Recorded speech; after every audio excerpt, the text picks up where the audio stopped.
ఇండియాలో ఇదివరకు మ్యారేజెస్ అన్నవి 25 లేకపోతే మ్యాక్స్ 26, 27కే మ్యారేజెస్ అయిపోయాయి. కానీ ఇప్పుడు మోస్ట్‌లీ 30 వచ్చినా కూడా ఎవరు కూడా కేర్ చేయట్లేదు. అక్కడ ఫైనాన్షియల్ స్టెబిలిటీ అన్నది చూస్తున్నారు జనాలందరూ కూడా. ఇప్పుడు నడుస్తున్న ట్రెండ్ మనం చూసాంగా.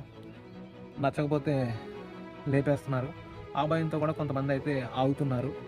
మినిమమ్ 10-30 లాక్స్ మ్యారేజ్‌కే ఖర్చు. ఇంకా కొంచెం చాలామంది అయితే 50-1 క్రోర్ నుంచి దాని పైనే ఖర్చు పెట్టినవి కూడా చాలా ఉన్నాయి.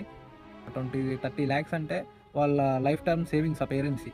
సో, అంత ఖర్చు పెట్టాక కూడా పెళ్లి అన్నది ఉంటదా? డైవర్స్‌కెళ్తదో కూడా ఎవరికీ తెలీదు. వీడు పెళ్లి చేయాలంటే ఆల్మోస్ట్ వీడి సీటీసీ ఒక 20, 30 ఎంతో 40 ఉండాలి. బయట ఎక్స్‌పెక్టేషన్స్ చూస్తున్నారుగా.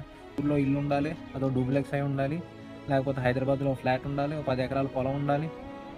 లేకపోతే ఈడ అమెరికాలోనో, ఆస్ట్రేలియాలోనో ఎక్కడో ఉండాలి. సో, దట్ మళ్ళీ ఇంకోటేంటంటే పేరెంట్స్‌కి నచ్చితే పిల్లలకి నచ్చరు. పిల్లలకి నచ్చితే పేరెంట్స్‌కి నచ్చరు. ఇద్దరికీ నచ్చితే జాతకాలు కుదరవు. ఇది ట్విస్ట్. మళ్ళీ మేము